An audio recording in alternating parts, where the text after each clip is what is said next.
তবে জান্নাতেও বান্দারা খাবে, তবে সেখানে গাছ লাগিয়ে চাষ করে পানি দিয়ে পরিচর্যা করার কোনো দরকার হবে না, শুধু ইচ্ছা হবে, যা ইচ্ছা তাই পাবে। সুবহানাল্লাহ।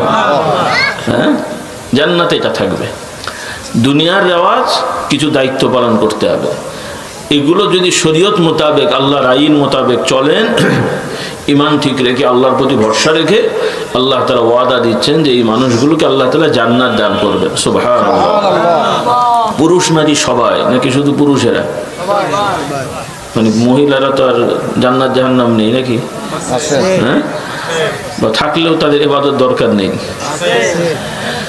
কারণ আমাদের সামাজিকভাবে একটা বড় ধস, শুধু বাংলাদেশ না পৃথিবীব্যাপী এই ঝামেলাটা হয়ে গেছে। এমনি মুসলমানদের মধ্যে ইসলামের চর্চা খুব কম, পুরুষদের মধ্যে যতটুকু চর্চা আছে নারীদের মধ্যে আরো কম। এটা একটা বড় ভয়ঙ্কর সমস্যা।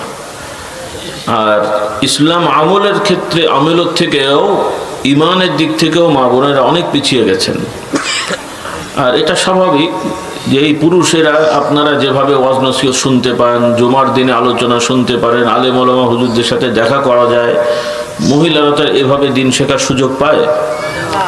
তো এই পুরুষেরা এত কিছুর পরেও দেখেন কত রকম দুর্নীতি করে। মসজিদের সামনের কাতারে বসে থাকলেও আবার দেখা যায় বন্টনের সময় আরেকজনের জমি সাইজ করে দেয়।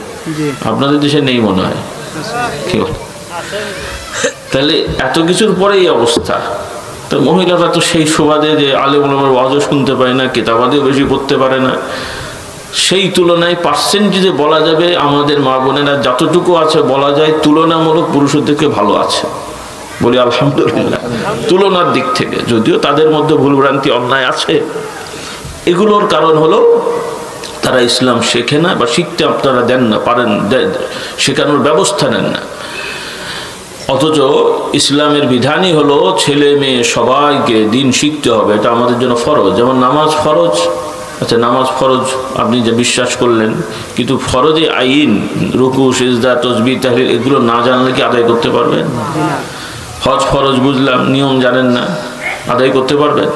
তাহলে এই আমলগুলো যেমন ফরজ, এগুলো শেখাটাও তেমনি ফরজ, সেরকম ফরজ। এই জন্য ইসলামের বিধান হলো জ্ঞান অর্জন করা পুরুষ নারী সবার জন্যই। আল্লাহ নবী বলছেন এটা ফরজ কাজ। ফরজ মানে হলো কোনো বিষয় যার সামর্থ্য নেই এমন জিনিস ফরজ হয় না, সামর্থ্য না থাকলে ফরজ হয় না। আর যার সামর্থ্য আছে ফরজ হলো। ফরজ পালন না করলে আল্লাহর আইন বিধান অনুযায়ী যে ব্যক্তি ফরজ পালন করবে না তার ঠিকানা হবে জাহান্নাম। নাউজুবিল্লাহ। জাহান্নাম তো আমরা সবাই শুনি, এটা তো বিচারের পরে জাহান্নাম। আর বিচারের আগেও কিয়ামতের মাঠটাতেও সে বিপদে পড়বে। কিয়ামতের যে উপত্যকা, হাসরের ময়দান যেটাকে আমরা বলে থাকি, হাসর মানে হলো একত্রিত করা হবে, কিয়ামা মানে সবাইকে দাঁড় করানো হবে, মানে উঠানো হবে, ইয়াউমুল কিয়ামা। এই যে যত পৃথিবীর মানুষ যে ধর্মেই হোক, যে নিয়মেই তাকে সমাধিত করা হোক, মানে কবর দেওয়া হোক অথবা পুড়িয়ে ফেলা হোক অথবা যেভাবেই হোক, মানুষ মরে গেলে তো ঘুরে ফিরে যাই করা হোক, ঘুরে ফিরে কোথায় যায়? মাটিতে যায়। কোথায় যায়? পানিতে ফেললেও মাটিতে যাবে, কল্লা এক জায়গায়, মাথা এক জায়গায়। আবার নতুন মেডিসিন টেডিসিন বের হয়েছে অনেক সময়, শত্রুপক্ষরা ওইটা মেরে দেয়, তাতে করে এগুলো আস্তে আস্তে গলে একদম মানে কোনো ইয়ে থাকে না, মানে এটার চিহ্ন থাকে না, শুধু পানির মতন বা ময়লার মতন হয়ে যায়। নাউজুবিল্লাহ। আল্লাহ মাফ করুন আমাদেরকে, আল্লাহ তাআলা এই ধরনের মৃত্যু থেকে হেফাজত করুন। আমিন। সবাইকে সম্মানের মৃত্যু দান করুন। আমিন। মৃত্যুর পরে সম্মান পাওয়ার তৌফিক দান এবং ঈমানি হালতে কবরে যাওয়ার তৌফিক দান করুন। আমিন। তো যেভাবেই যা করা হোক পুরুষ নারী, আল্লাহ তাআলার হুকুমে সবাইকে কবর থেকে উঠানো হবে। সবাই জানেন কথাটা। যখন মানুষদের উঠানো হবে সবাই পোশাকবিহীন হবে। হাসরের ময়দান এমন অবস্থা, কে পুরুষ কে নারী এটা কেউ মানে কারো মাথায় আসবে না যে আমার পাশে কে নারী না পুরুষ, বাপ না ভাই না ছেলে না বোন, এই ধরনের কোনো চিন্তাই তাদের আসার সুযোগ থাকবে না। আল্লাহ আমাদের হেফাজত করুন। আমিন। তবে এই পরিস্থিতি ভয়ঙ্কর হলেও যাদের ঈমান দৃঢ়, ভালো ভালো কাজ সৎকর্ম দুনিয়ায় করে যান, আল্লাহ তাআলা তাদের জন্য এই কঠিন বিপদের ভেতরেও শান্তির ব্যবস্থা রেখে দেবেন। বলি আলহামদুলিল্লাহ। তো আমার ভাই বোনেরা, মা বোনদেরকে বলতে চাই, আপনাদেরকেও খেয়াল করতে বলছি, ইবাদত শুধুমাত্র পুরুষরাই করবে না, নারীদেরকেও আল্লাহ তাআলা বিধান করে দিয়েছেন। হয়তো নিয়মের কিছু তারতম্য আছে। নারী পুরুষ আল্লাহ তাআলার সৃষ্টি, প্রত্যেকের আলাদা আলাদা বৈশিষ্ট্য আছে, কিন্তু আল্লাহ তাআলা ইবাদতের প্রতিদানে সবাইকে সমান করে দিয়েছেন। সুবহানাল্লাহ। প্রতিদান জান্নাতে প্রতিদান সমান। সুবহানাল্লাহ। এই লক্ষ্যে কোরআনে পাকে আল্লাহ তাআলা বলেন, মান আমিলা সালিহাম মিন যাকারিন আও উনসা ওয়া হুয়া মুমিনুন ফালানুহয়িন্নাহু হায়াতান তাইয়্যিবা ওয়ালানাজজিয়ান্নাহুম আজরাহুম বিআহসানি মা কানু ইয়ামালুন। আল্লাহ তাআলা জানিয়ে দেন, পুরুষ হোক আর নারী হোক, যারা ঈমানের সহিত সৎকর্ম করবে, ভালো কাজ করবে, সে পুরুষ হোক আর নারী হোক, তাদের দুনিয়ার হায়াত, দুনিয়ার জীবনে আমি শান্তি প্রশান্তি দান করব, আর আখিরাতে পরকালে প্রতিদান দেওয়ার সময় তাদের কর্মের তুলনায় তাদেরকে আমি উত্তম প্রতিদান দান করব। সুবহানাল্লাহ। এই যে নামাজ পড়া হয়, রোজা করা হয়, এটা সামনে রমজান আসবে। আল্লাহ তাআলা সবাইকে সহি সালামতে রোজা রাখার তৌফিক দেন। শাবান মাস কয়েকটি হয়ে গেছে অলরেডি। আল্লাহ তাআলা এই শাবান মাসে আমাদের বরকত দেন, রমজান পর্যন্ত পৌঁছিয়ে দেন। বলুন আল্লাহুম্মা আমিন। এই মাসে একটা রাত আসবে, সেটা সময় থাকলে একটু বললাম, ওলামারা তো বলবেন ইনশাআল্লাহ। তো আমার ভাই বোনেরা, নামাজ রোজা যতগুলো ইবাদত নারী পুরুষ সবার জন্যই ফরজ হয় না, হয় না? পুরুষের জন্য ফরজ, নারী, তবে নিয়মে কিছু ভিন্নতা আছে, কিন্তু সব কেমন? যেমন উদাহরণস্বরূপ এই যে ফজরের নামাজ, স্বামী স্ত্রী দুইজনই উঠলেন ফজরের সময়, স্বামী মুকিম অবস্থায় আছেন, কাজেই জামাতে যাওয়া দরকার আছে না নাই? মুকিম, মুকিম বোঝেন তো? একটা মানুষ মুকিম হয়, মুসাফির হয়। মুসাফির মানে যে ভ্রমণ করে, মানে কোথাও যায়, নিজের বাড়ি ছেড়ে দূরে দূরে যারা যাচ্ছে তাকে মুসাফির বলে। আর যে কোনো এলাকায় 14 দিনের বেশি নিয়ত করে থাকার ইচ্ছা করেছে, ইচ্ছা যে আমি 14 দিনের বেশি থাকবো, কম নয়, 14 দিন বা তার বেশি থাকার নিয়তে যদি এক জায়গায় কেউ থাকে, তখন এটা ইসলামের ভাষায় মুকিম বলে। কি বলে? মুকিম। মুকিম মানে হলো এই স্বাভাবিক জোহর নামাজ 4 রাকাত ফরজ, আসরের 4, এগুলো এভাবেই থাকবে।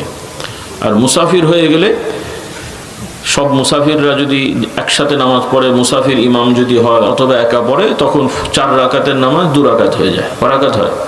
2 রাকাত। আর মসজিদে যে জামাতে শরীক হওয়া জরুরি থাকে না।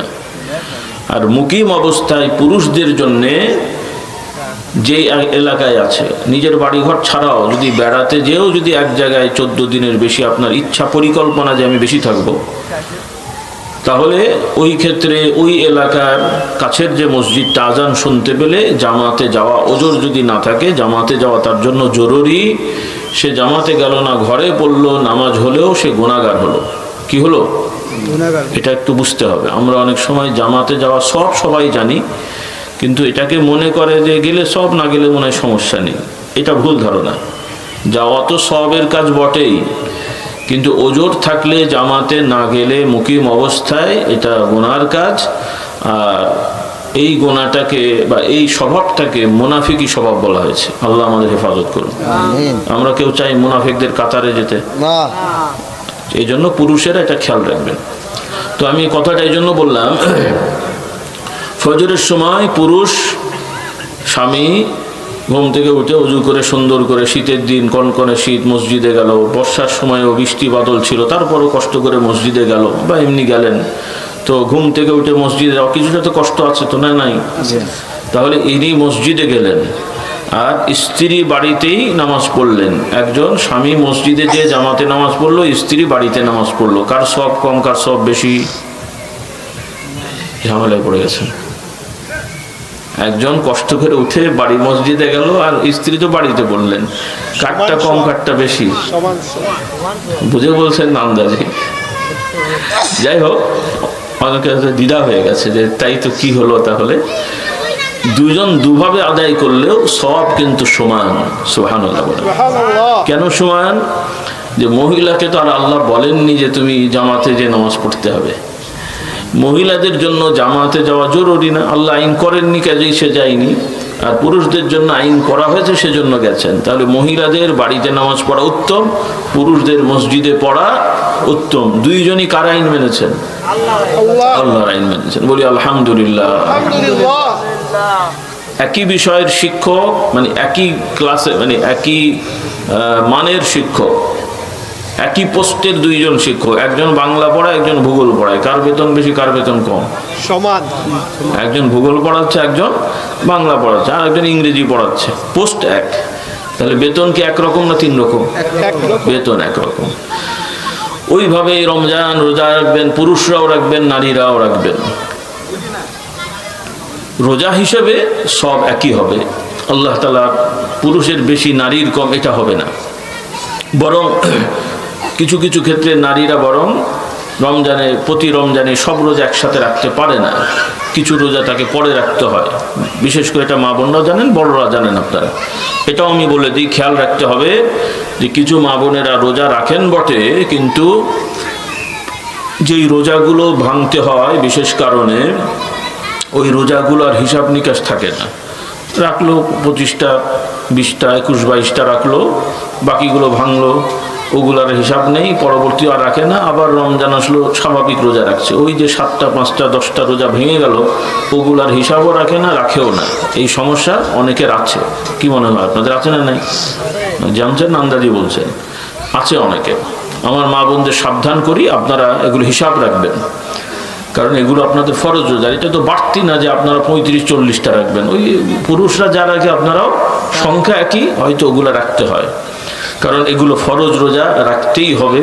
এগুলো এমনি এমনি ক্ষমা হবে না, না রাখলে কিয়ামতের ময়দানে আসামি হয়ে যেতে হবে। নাউযুবিল্লাহ। এই জন্য আমার মা বোনেরা এগুলো খেয়াল রাখবেন।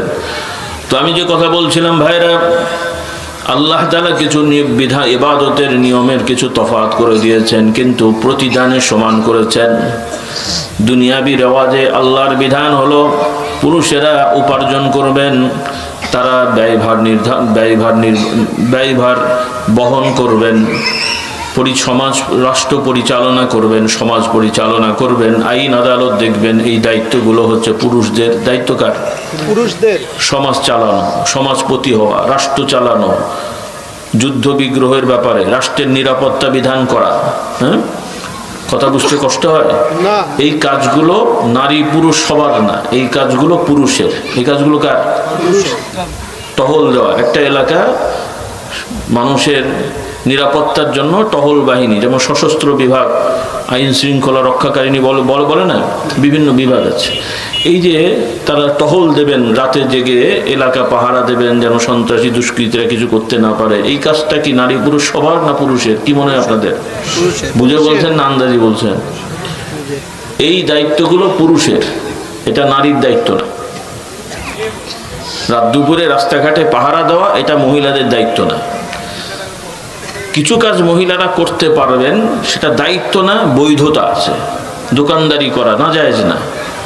যদি মহিলা দরকার মনে করেন, ব্যবসা করবেন, পর্দা মেনটেন করে যদি কোনো মহিলা ব্যবসা করেন, দোকানদারি করেন, অথবা আর একটু ভালোভাবে করেন যে তার দোকানটা শুধু মহিলাদের জন্যই, মহিলা আইটেম, মহিলা বসবেন, এমনভাবে দরজা থাকবে, লেখা থাকে পুরুষ ঢোকার নিষেধ, শুধু মহিলারা ঢুকবে, এরকম আছে। যদি আপনাদের দেশে নাই, পৃথিবীর অনেক জায়গায় এগুলো আছে, এমনকি অমুসলিম দেশেও আছে। পর্দার জন্য না, ওটা ওদের মহিলাদের ব্যক্তিগত নিরাপত্তা এবং কি বলে এটাকে, প্রাইভেসির জন্য তারা করেছে। তো অমুসলিমরাও মহিলাদের ব্যক্তিগত নিরাপত্তা এবং প্রাইভেসির জন্য আল্লাহর ভয় না হলেও দুনিয়ার নিয়মে তারা পালন করে। আর আমরা মুসলমান দাবি করেও নারী পুরুষ সমানের নামে যেখানে সেখানে ছেলে মেয়ে সব একসাথে গুলিয়ে ফেলি। আর এটা শুধু সামাজিকতাই নেই, আবার কিছু কিছু পীর সাহেব হুজুর নামদারি ভণ্ড আছে, এগুলো আবার এগুলো করে। তারা এই যে আপনারা এখন মজলিসে বসছেন, ওখানে দেখা যায় নারী পুরুষ পাশাপাশি মজলিসে বসে তারা আবার আধ্যাত্মিক মরমী সঙ্গীত গায়। স্টেজে দেখা যায় পীর মুরিদিন নামে মারেফাতি সঙ্গীত গাওয়া হয়, সেখানে নারীরা গায়, আবার হাত তবলা নিয়ে বসে থাকে, কিছু টুপিওয়ালা দাড়িওয়ালা, আবার কিছু দাড়িহীন বিড়িঘর সব বসে থাকে একসাথে। এটাও নাকি ধর্মীয় অনুষ্ঠান, নাকি শয়তানি অনুষ্ঠান? রাগ করলেন আপনারা? এটা কি ধর্মীয় অনুষ্ঠান না শয়তানি অনুষ্ঠান? শয়তানি অনুষ্ঠান। এটাও ইসলামের নামে চলছে। এমনি তো চলছে ইসলামের নামে, তাও আবার আধ্যাত্মিকতার নামে, মারেফতের নামে। হ্যাঁ, আমার আব্বাজান বলছেন যে বাবা এগুলো হচ্ছে মারার পথ। মারেফত না, এটা কি মারার পথ। নাউজুবিল্লাহ পড়ে। তো আপনাদের সতর্ক করি, যেই সমস্ত দরবার নামক স্থানে ওরসের নামে নারী পুরুষ পর্দা টর্দা ঠিক থাকে না, সব গেল, নামাজ ঠিক মতো হয় না, কাজা হয়ে যাচ্ছে, পর্দা ঠিক নাই, এরপরে তবলা নিয়ে মানে এই সমস্ত সঙ্গীত গাওয়া হচ্ছে, এই সমস্ত পরিবেশে যাওয়া সওয়াব তো মোটেই নেই, বরং বড় বড় অন্যায় এবং ঈমান নষ্ট হওয়ার কারণ হয়ে যায়। বলুন নাউজুবিল্লাহ। আপনাদের সাবধান করে দিই, এই ধরনের পরিবেশে যাবেন না। হ্যাঁ, যারা আল্লাহওয়ালা ভালো মানুষ, শরীয়তের নিয়ম মেনে চলে। একদল মানুষ বলে যে আমরা মারেফতের মানুষ, আমাদের শরীয়ত লাগে না। শুনেছেন কিনা আমি জানি না। কিছু মানুষ আছে যারা বলে শরীয়ত তাদের লাগে না, এরপরে তাদের নাকি পর্দা পশিদা লাগে না, বলছে মন ঠিক তো সব ঠিক, মনে মনে সব করে। তো আমার দাদা, আপনি বলেছিলাম কি ওটা মনে নেই, তারপরে আপনার তো স্মরণ মনে থাকে না, স্মরণ করিয়ে দিই, অনেকে নতুন এসছেন। তো আমার দাদাজান মানে রসিকতা করে বলতেন তাদের এই দাবি অনুযায়ী যে যারা বলে যে আমি মনে মনে সব করি, তো এরকম লোক একটাকে নিয়ে এসে দরজা আটকে বন্ধ করে রাখেন, পানীয় দেবেন না, খাবারও দেবেন না। আর যখন টয়লেটে যাওয়ার ইচ্ছা হবে বলবেন যে না, বেরো হওয়া যাবে না, তোমাদের যা যা দরকার সব ওই ঘরে বসে বসে মনে মনে সারো। কি সব মনে মনে সারো, আল্লাহ হেদায়েত করুক। তো এগুলো মুসলমানের নামে চলছে, আল্লাহ তাআলা আমাদের হেফাজত করেন। তারপরে আবার কিছু লোকেরা আছে নিজেদের ভাগ্য দেখায়, হাত দেখায়, আবার আংটি পরে ভাগ্য ঠিক হওয়ার জন্য, যে এই আংটি বললে আপনার ভাগ্য এই থেকে সেই হয়ে যাবে। আপনি এই আংটি বললে এই রাতারাতি কিছুদিনের মধ্যে আপনি লাখ লাখ কোটি কোটি টাকা ইনকাম করবেন। তো যিনি আংটি দিচ্ছেন উনি কিন্তু বস্তা বিছিয়ে বসে আছে ফুটপাতে, তো ওনার আংটি নেই কেন? কি বুঝলেন? আপনাকে আংটি দিচ্ছে, আপনি বড়লোক হয়ে যাবেন। তো উনি আপনাকে আংটি দিতে পারলো, আর ওনার হাতে আংটি দিয়ে উনি কেন ফুটপাতে বসে থাকলেন? এটা এয়ার কন্ডিশনের বড় দোকান হলো না কেন? এরপরে বলবে যে আপনার ভবিষ্যতে এই হবে, সেই হবে, হেন হবে, তেন হবে, বলবে, ভবিষ্যৎবাণী করে দেবে।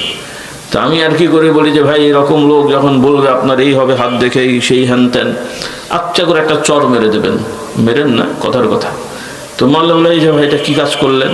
তো আপনি আমার ভবিষ্যৎ হাত দেখে বললেন, তো আপনি আগে ঘর থেকে বের হয়ে দেখেন না যে আজকে আপনি চর খাবেন? তো আগেই তো আমাকে দেখলে আপনার সতর্ক হওয়া উচিত যে এই লোক আমাকে চর মারবে, এই তুমি আসবে না। তো তুমি নিজের খবর নাই, তুমি আরেকজনের হাত দেখে ভবিষ্যৎ বলে দাও। আর আমাদের এই সমস্ত মুসলমান নামধারী এরা আবার বিশ্বাসও করে, নাউজুবিল্লাহ। আবার বলে হয়ে গেছে, সেই কথাই বলে যে ঝড়ে গাছ পড়ে ফকিরের, তাই বলে তো না, কি বলে গ্রামে, ঝড়ে পড়ে গেছে, এখন ফকির বলছে ওনার কথাই হয়ে গেছে। তো এই যারা গণক দুই রকমের আছে, কিছু আছে আন্দাজ অনুমান করে বলে, আর কিছু গণক আছে যারা জিন সম্প্রদায়ের সাথে তাদের একটা সম্পর্ক থাকে। আমরা যেমন মানুষ, আর একটা আল্লাহ তাআলা সৃষ্টি আছে ফেরেশতাগণ, আর এক জাতি আছে জিন সম্প্রদায়, যাদেরকে আগুন দিয়ে আল্লাহ তাআলা বানিয়েছেন। এরা আমাদের দৃষ্টির আড়ালে থাকে, সাধারণ চোখে দেখা যায় না, বাতাসে হাওয়ায় মিশে থাকে এরা। এদের আলাদা অবস্থান আছে, কিন্তু আমাদের চোখে ধরা পড়ে না। এটা সত্য কথা, এটা কল্পনা না। কারণ ইদানিং আবার কিছু মানুষ আছে যারা জিন সম্প্রদায়ের আলাদা, মানে এরা সৃষ্টি, এটাকে তারা বিশ্বাস করতে চায় না। আল্লাহ তাআলা এদের হেফাজত করুন, হেদায়েত করুন। তাহলে জিনরা আগুনের তৈরি, ফেরেশতাগণ তারা নূরের তৈরি। জিন ফেরেশতারা পরস্পরকে দেখতে পায়, এবং জিন ফেরেশতারা মহাশূন্যের বিভিন্ন জায়গায় অবস্থান করতে পারে। ফেরেশতাদের কাছাকাছি জিনেরা যায়। তো আল্লাহ রাব্বুল আলামিন ফেরেশতাদেরকে যখন কোনো হুকুম দেন, তারা নিজেরা পরস্পর আলোচনা করে বলে, জিনেরা অনেক সময় ওগুলো কিছু কিছু শুনে ফেলে। তো তারা আগে থেকেই শুনলো আল্লাহর হুকুম হয়েছে ফেরেশতারা যে এই কথা কাজ করবেন, ওগুলো এসে ওরা রহিম তোমার SRE মিডিয়া, ইসলামের পথে।